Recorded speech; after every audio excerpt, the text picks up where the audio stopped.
ओम श्री सीतारामचंद्राभ्यां नमः। श्रीमद्वाल्मीकि रामायण बालकांड एकादश सर्ग। प्रिय श्रोताओं, धर्म कर्म ज्ञान आलोक चैनल पर आपका हृदय की गहराइयों से स्वागत है।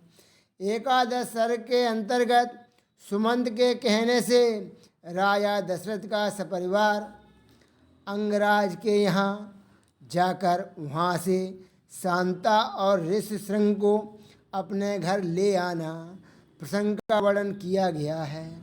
उक्त प्रसंग को अब विस्तार पूर्वक प्रस्तुत किया जा रहा है, जो इस प्रकार है। तदंतर सुमंत ने फिर कहा, राजेंद्र, आप पुनः मुझसे अपने हित की वह बात सुनिए जिसे देवताओं में श्रेष्ठ बुद्धिमान सनत कुमार जी ने ऋषियों को सुनाया था। उन्होंने कहा था, इक्ष्वाकु वंश में दशरथ नाम से प्रसिद्ध एक परम धार्मिक सत प्रतिज्ञ राजा होंगे। उनकी अंगराज के साथ मित्रता होगी। दशरथ के एक परम सौभाग्यशाली कन्या होगी जिसका नाम होगा शांता।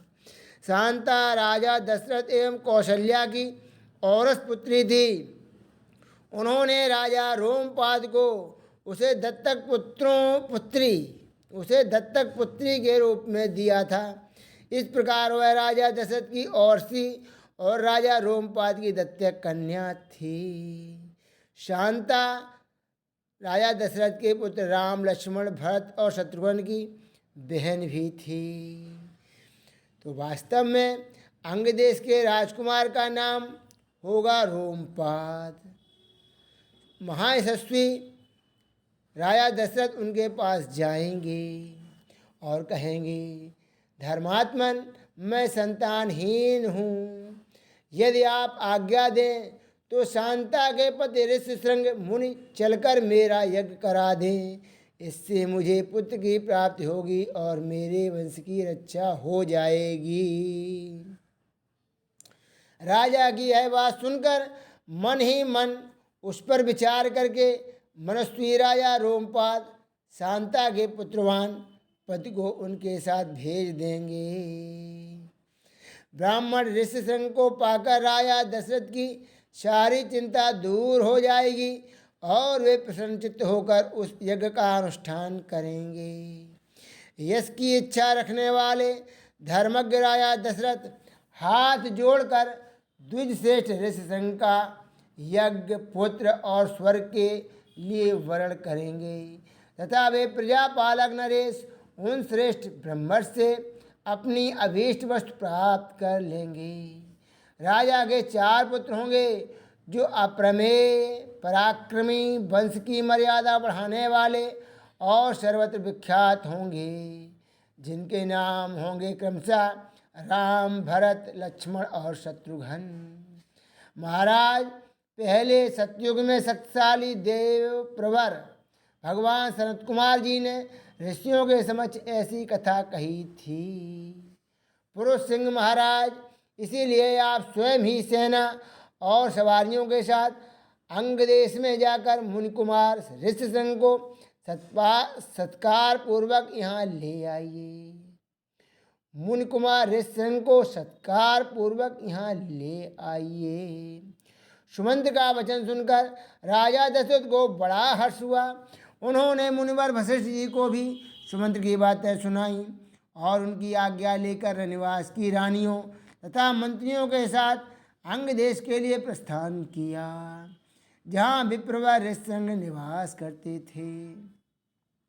मार्ग में अनेकानेक वनों और नदियों को पार करके वे धीरे धीरे उस देश में जा पहुँचे जहाँ मुनिवर ऋषिशृंग विराजमान थे। वहाँ पहुँचने पर उन्हें द्विश्रेष्ठ ऋषिशृंग रोमपाद के पास ही बैठे दिखाई दिए। वे ऋषिकुमार प्रज्वलित अग्नि के समान तेजस्वी जान पड़ते थे। तदंतर राजा रोमपाद ने मित्रता के नाते अत्यंत प्रसन्न होकर हृदय से महाराज दशरथ का शास्त्रोक्त विधि के अनुसार विशेष रूप से पूजन किया और बुद्धिमान ऋषिकुमार ऋष्यशृंग को राजा दशरथ के साथ अपनी मित्रता की बात बताई। इस पर उन्होंने भी राजा का सम्मान किया। इस प्रकार भली भांत आदर सत्कार पाकर नरश्रेष्ठ राजा दशरथ रोमपाद के साथ वहाँ 7-8 दिनों तक रहे। इसके बाद वे अंगराज से बोले, प्रजापालक नरेश, तुम्हारी पुत्री शांता अपने पति के साथ मेरे नगर में पदार्पण करे, क्योंकि वहाँ एक महान आवश्यक कार्य उपस्थित हुआ है। राजा रोमपाद ने बहुत अच्छा कहकर उन बुद्धिमान महेश का जाना स्वीकार कर लिया और इस संग से कहा, विप्रवर, आप शांता के साथ महाराज दशरथ के यहाँ जाइए। राजा की आज्ञा पाकर उन ऋषपुत्र ने तथास्तु कहकर राजा दशरथ को अपने चलने की स्वीकृति दे दी। राजा रोमपाद की अनुमति से ऋष्यशृंग ने पत्नी के साथ वहाँ से प्रस्थान किया।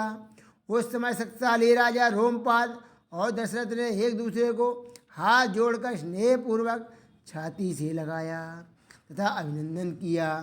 फिर मित्र से विदा ले रघुकुल नंदन दशरथ वहाँ से प्रस्थित हुए। उन्होंने पूर्ववासियों के पास अपने शीघ्रगामी दूत भेजे और कहलाया कि समस्त नगर को शीघ्र ही सुसज्जित किया जाए, सर्वत्र धूप की सुगंध फैले, नगर की सड़कों को झाड़ बुहार कर उन पर पानी का छिड़काव कर दिया जाए तथा सारा नगर ध्वजा पताकाओं से अलंकृत हो। राजा का आगमन सुनकर पूर्ववासी बड़े प्रसन्न हुए।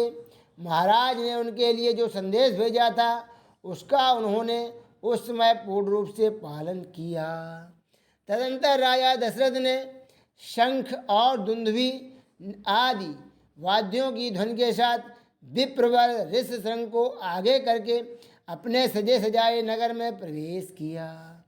उन द्विज कुमार का दर्शन करके सभी नगर निवासी बहुत प्रसन्न हुए। उन्होंने इंद्र के समान पराक्रमी नरेंद्र दशरथ के साथ पुरी में प्रवेश करते हुए ऋष्यशृंग का उसी प्रकार सत्कार किया जैसे देवताओं ने स्वर्ग में सहस्त्राक्ष इंद्र के साथ प्रवेश करते हुए कश्यप नंदन वामन जी का समादर किया था। राजा इंद्र को 1000 आँखों वाला भी कहते हैं। ऋषि को अंतापुर में ले जाकर राजा ने शास्त्र विधि के अनुसार उनका पूजन किया और उनके निकट आ जाने से अपने को कृतकृत्य माना। विशाल लोचना शांता को इस प्रकार अपने पति के साथ उपस्थित देख अंतापुर की सभी रानियों को बड़ी प्रसन्नता हुई। वे आनंद मग्न हो गईं। शांता भी उन रानियों से तथा विशेषता महाराज दशरथ के द्वारा आदर सत्कार पाकर वहाँ कुछ काल तक अपने पति विप्रवर ऋष्यशृंग के साथ बड़े सुख से रहीं।